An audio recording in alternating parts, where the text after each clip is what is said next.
This is ASMR News. Drift off, wake up, or simply relax with the world's biggest headlines.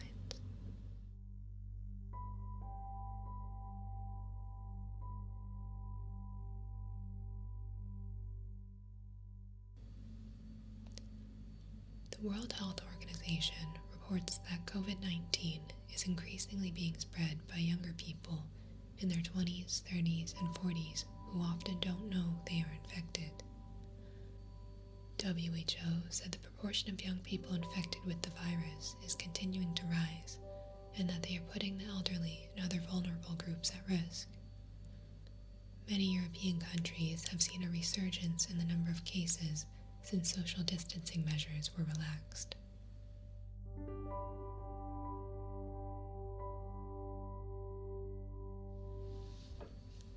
Australia's state of Victoria has extended emergency COVID-19 measures, which allowed police checkpoints to be put in place and established hefty fines for residents and businesses caught breaching the regulations.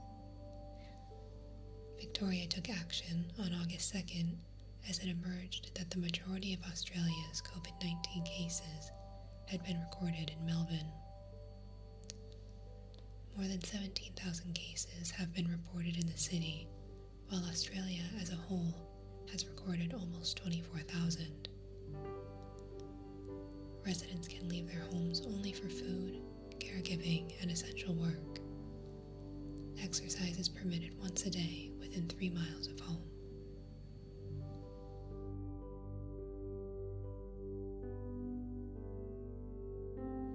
President Trump has expressed support for a new but unproven COVID-19 cure recommended by HUD Secretary Ben Carson and MyPillow CEO Mike Lindell.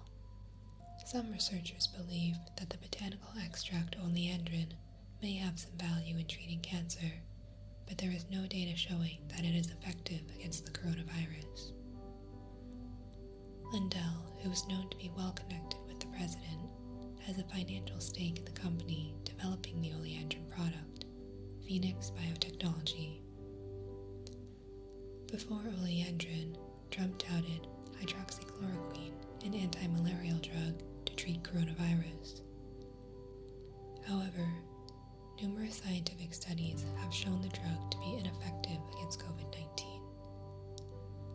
The Food and Drug Administration has revoked its approval of the drug for this use, citing the risk of heart rhythm problems in patients who take the drug to treat COVID-19.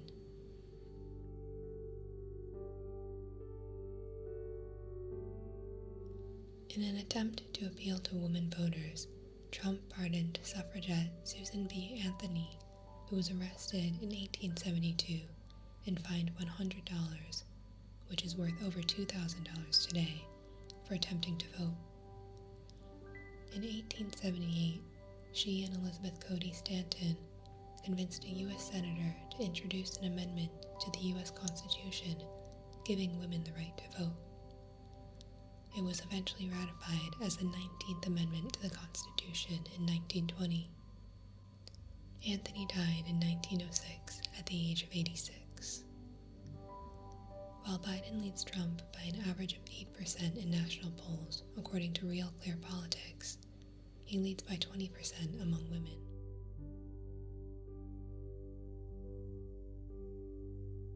Amazon removed derogatory clothing directed at Democratic vice presidential candidate Kamala Harris from its marketplace. The clothing, offered by Oxygen Bandit, offered t-shirts, tank tops, and hoodies with the logo, Joe and the Ho. Ho is slang for whore.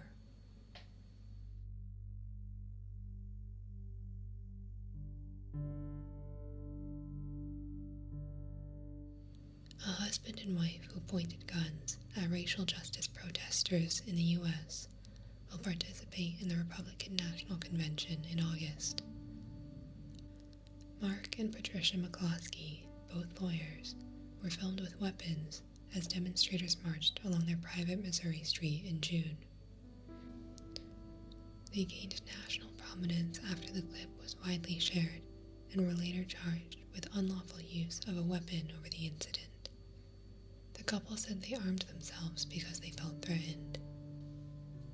The McCloskeys will reportedly express their support for President Trump as part of a live video presentation at the event.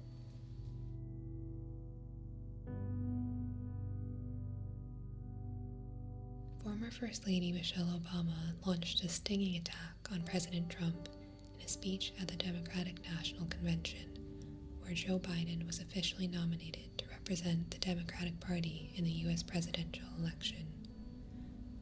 Quotes from her speech include, "You simply cannot fake your way through this job. Our economy is in shambles because of a virus that this president downplayed for too long. Stating the simple fact that a Black life matters is still met with derision from the nation's highest office. They watch in horror as children are torn from their families and thrown into cages, and pepper spray and rubber bullets are used on peaceful protests for a photo op. And finally, Donald Trump is the wrong president for our country. He has had more than enough time to prove that he can do the job, but he is clearly in over his head." Former President Barack Obama said in his speech, "Donald Trump hasn't grown into the job because he can't, and the consequences of that failure are severe. 170,000 Americans dead, millions of jobs gone while those at the top taken more than ever. Our worst impulses unleashed, our proud reputation around the world badly diminished, and our democratic institutions threatened like never before."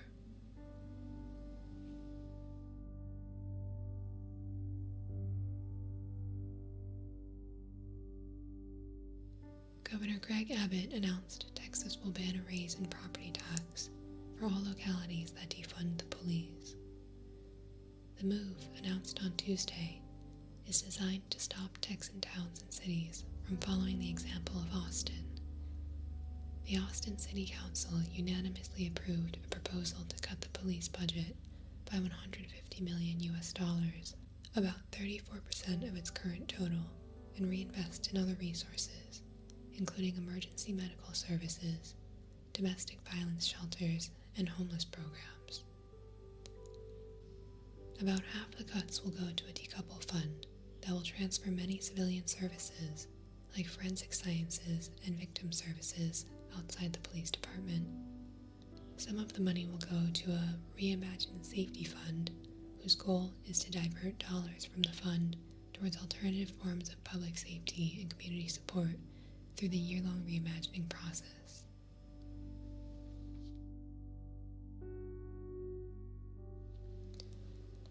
The Senate Intelligence Committee concluded that Russian President Vladimir Putin ordered hacking of email accounts tied to presidential candidate Hillary Clinton in 2016 in an attempt to hurt her campaign and help Donald Trump. The report also said that lobbyist and political activist Paul Manafort, who would later become Trump's campaign manager, represented a grave counterintelligence threat. Manafort had long-standing professional relationships with former Soviet countries and financial ties to people close to Russian intelligence officials. He pleaded guilty in 2018 to charges of defrauding the U.S. and obstructing justice in connection to undisclosed lobbying. It also made criminal referrals of Donald Trump Jr., Jared Kushner, Steve Bannon, Eric Prince, and Sam Clovis to federal prosecutors in 2019, passing along their suspicions that the men may have misled the committee during their testimony. A criminal referral to the Justice Department means Congress believes the matter warrants investigation for potential violation of the law.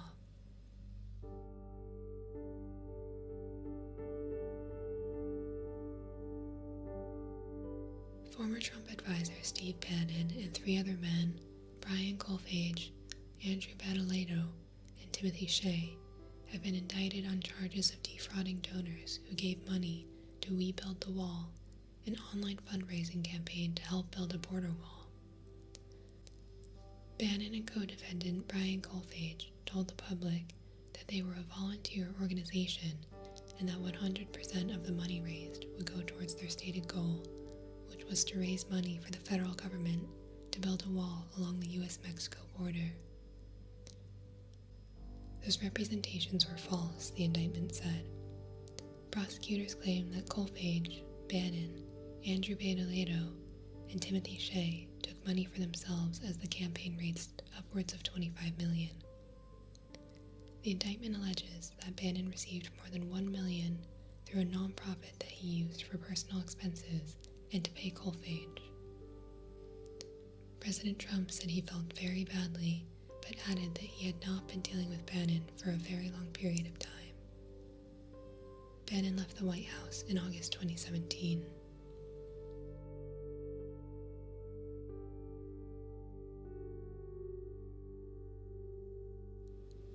A federal judge rejected President Trump's effort to block the Manhattan district attorney from obtaining his tax returns, roundly dismissing Trump's arguments that the prosecutor's grand jury subpoena was widely overbroad and issued in bad faith.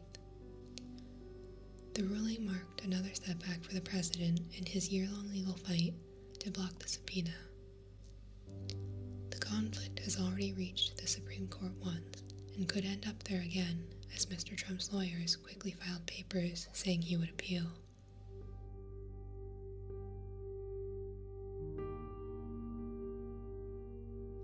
After public outcry and a request that he testify before Congress, Postmaster General Louis DeJoy said the U.S. Postal Service will suspend any policy or operational changes until after the presidential election.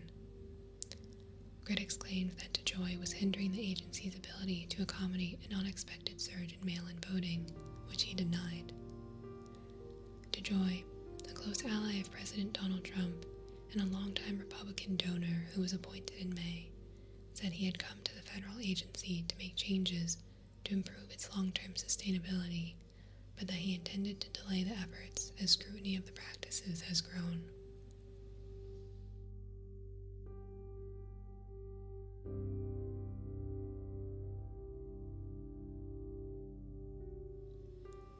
Alexei Navalny, a critic of Russian President Vladimir Putin, is unconscious in the hospital, suffering from suspected poisoning. He fell ill during a flight, and the plane made an emergency landing. Doctors said he was in a coma and they were trying to save his life. His team suspects something was put in his tea at an airport cafe.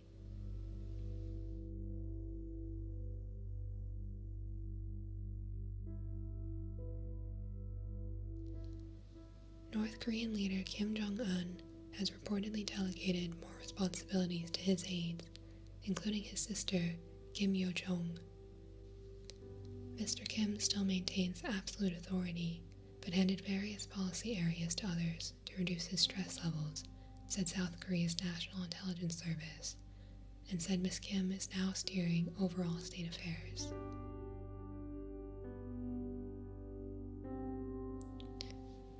Kim Jong-un has also ordered all pet dogs to be confiscated because they represent a tainted trend by bourgeois ideology.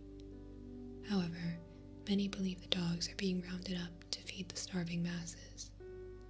The United Nations recently reported that up to 60% of North Korea's population of 25.5 million currently suffers from a shortage of food.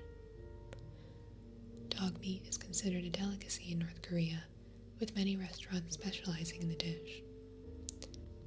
According to South Korean newspaper Chosun Ilbo, authorities have identified households with pet dogs and are forcing them to give them up or forcibly confiscating them and putting them down.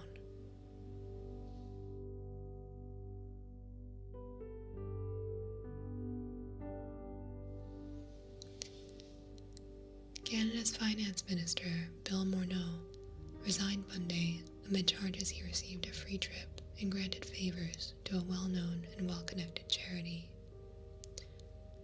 Morneau's successor, Deputy Prime Minister Chrystia Freeland, will become Canada's first female finance minister and must now grapple with a struggling economy in the face of the global coronavirus pandemic.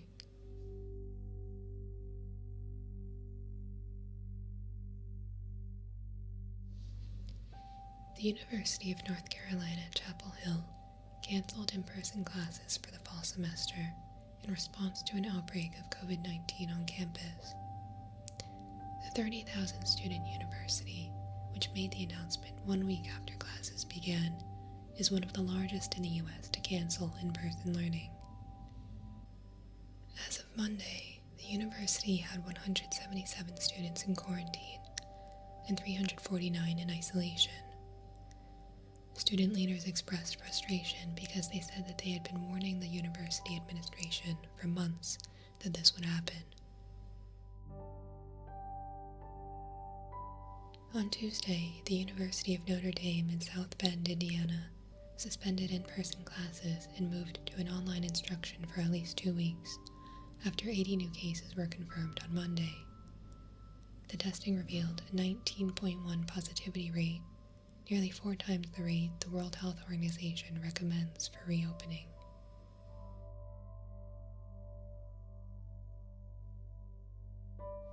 Thousands of bathers gathered in Wuhan's Maya Beach water park at an electronics music festival. The province of Hubei has been attempting to boost tourism in the region where COVID-19 first appeared and which underwent some of the world's strictest lockdowns, which ended in April. Since then, there have been no recorded cases. Attendees were required to make an appointment on the WeChat app to show that they are from a low-risk area and register with Hubei's health authority.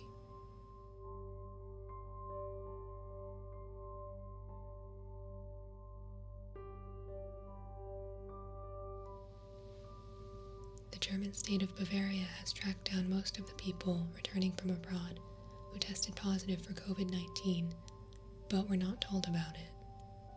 Authorities said that 903 of the 949 people who tested positive out of 44,000 travelers returning to the country were informed, but could not locate the other 46.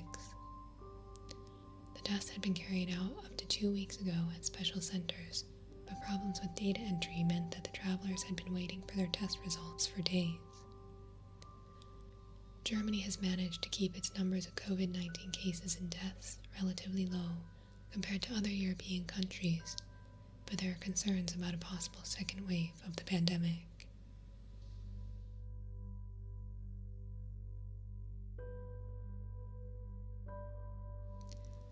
As of September 1st, masks will be required in most French workplaces with more than one person present as the country grapples with a resurgence in coronavirus cases. Individual offices will be exempt.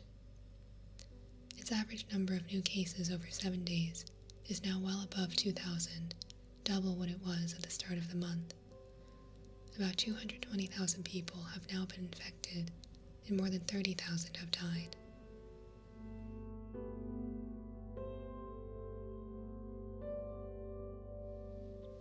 New Zealand's Prime Minister Jacinda Ardern postponed the country's general election by a month to October 17th as the city of Auckland remains in lockdown due to a new outbreak of the coronavirus. She has been under pressure to put off the polls as political parties said it was impossible to campaign in a way that would ensure a free and fair election. Ultimately, the 17th of October provides sufficient time for parties to plan around the range of circumstances we will be campaigning under, said Ardern at a news conference.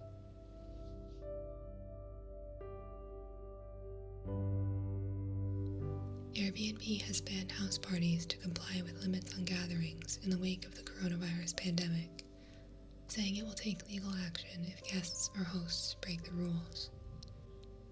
Occupancy will be limited to 16 people, with a few exceptions for some venues. Lockdown parties hosted in Airbnb properties led the UK's Bed and Breakfast Association to warn it was putting communities at risk. The company said that 73% of its listings explicitly banned parties, but some hosts allowed small parties such as baby showers or birthday celebrations.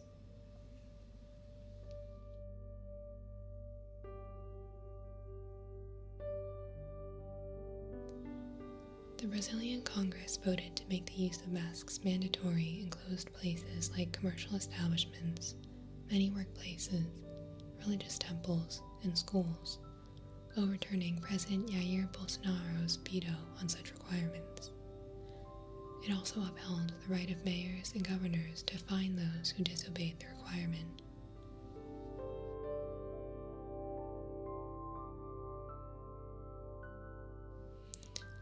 The U.S. Commerce Department on Monday announced fresh sanctions that restrict any foreign semiconductor company from selling chips developed or produced using U.S. software or technology to Huawei without first obtaining a license to do so. It is the latest in a series of actions signaling that President Trump is ramping up pressure on Beijing as the United States and China battle over who controls the technologies of the future. In the last 3 weeks, the Trump administration has threatened bans on popular Chinese-owned apps TikTok and WeChat, and signaled that it could soon restrict Alibaba's operations in the United States.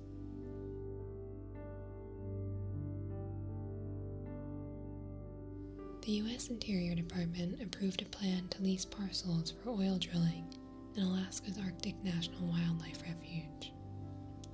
This is the first time oil drilling has been approved in the 19 million acre or 7.7 million hectare refuge, which is home to polar bears and other wildlife. Leases could be auctioned off by the end of the year, according to Interior Secretary David Bernhardt. Environmental groups reacted immediately. The Trump administration's so-called review process for their shameless sell-off of the Arctic refuge has been a sham from the start. "We'll see them in court," said Lena Beaufort with the Sierra Club's Our Wild America campaign. "Our climate is in crisis, oil prices have cratered, and major banks are pulling out of Arctic financing right and left," said Adam Golan, executive director at Alaska Wilderness League. And yet the Trump administration continues its race to liquidate our nation's last great wilderness, putting at risk the indigenous people and iconic wildlife that depend on it.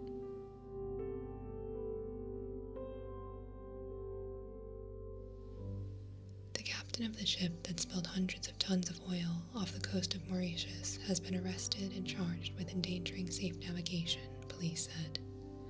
He has not yet commented. The ship ran aground on July 25th while carrying 4,000 tons of fuel oil, causing an ecological emergency. The temperature in Death Valley, California reached 130 degrees Fahrenheit, or 54.4 degrees Celsius on Sunday, the highest verified temperature ever recorded anywhere in the world. Previously, the record was 129.2 degrees Fahrenheit, or 54 degrees Celsius. The highest unverified temperature ever recorded was also in Death Valley in 1913, when it hit 134 degrees Fahrenheit, or 56.7 degrees Celsius. Scientists have concluded, however, that it was due to an observer error when they compared it with other recordings that year.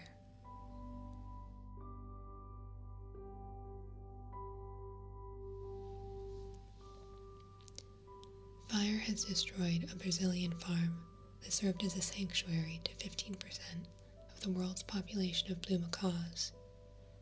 More than 70% of the farm's vegetation was destroyed by the blaze. Between 700 and 1,000 blue macaws lived on the 61,000-acre ranch. There are an estimated 6,500 of the endangered birds in the world, all living in Brazil.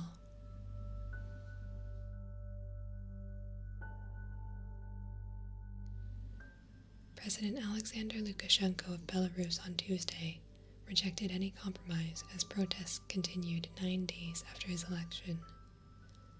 The leaders of Germany, France, and the European Union urged President Vladimir Putin of Russia to help ease tensions, but he told Europeans to stay out of the crisis, adding that pressure on the Belarusian leadership would be unacceptable. Anger had been mounting in Belarus over the stagnant economy and Mr. Lukashenko's mishandling of the coronavirus. He had told Belarusians to protect their health by drinking vodka, riding tractors, and taking saunas.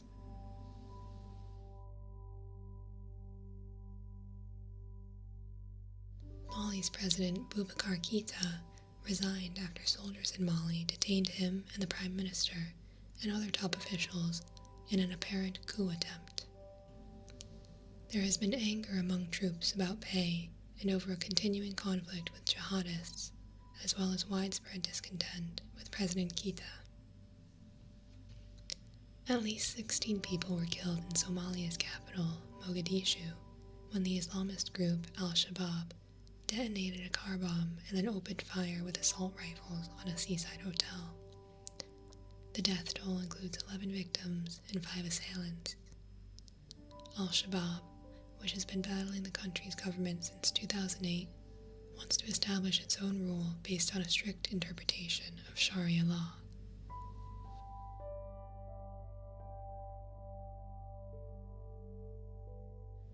A UN-backed court has found a member of the militant group Hezbollah guilty of involvement in the assassination of former Lebanese Prime Minister Rafik Hariri. The verdict comes at a time of crisis in Lebanon, with the country still reeling from a devastating explosion at Beirut's port 2 weeks ago that killed at least 180 people. Hezbollah's leader, Hassan Nasrallah, has denied it was involved and refused to allow authorities to arrest the man who was convicted.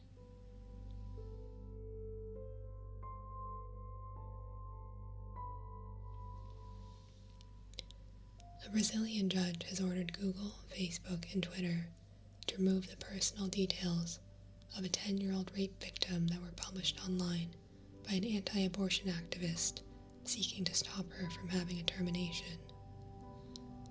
The girl had become pregnant after being raped.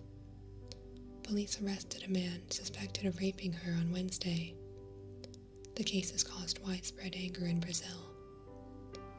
Brazil has strict laws on abortion, but terminations are allowed in cases of rape, when the mother's life is at risk, or when the fetus has the birth defect and encephaly, a rare condition that prevents parts of the brain and skull from developing.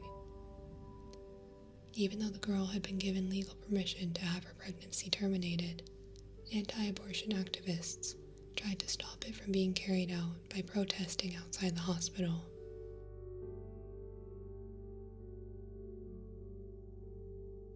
The boar who stole a nude sunbather's laptop in Berlin is now a celebrity.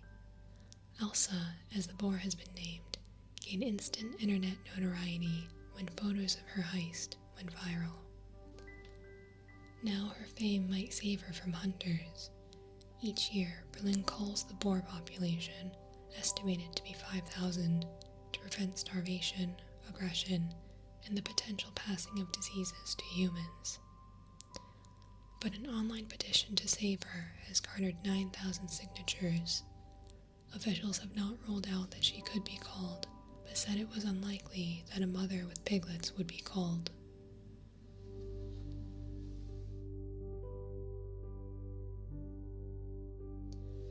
The Italian Supreme Court ruled that adult children are not entitled to financial support from their parents. In a judgment from July made public on Friday, the court ruled against the appeal of a 35-year-old part-time music teacher who still expected financial support from his parents, claiming that his annual income of 20,000 euros, about $24,000 US, was not adequate. The ruling concludes a 5-year case and overturned a ruling from a judge in Tuscany, which affirmed the right of the plaintiff to get a monthly allowance of 300 euros, about $360 US, from his parents. According to a 2019 study from the Italian National Institute of Statistics, some 64.3% of Italy's young adults between the ages of 18 and 34 still live at home with their parents. In sports, both top seeds in the NBA playoffs lost their opening games on Tuesday.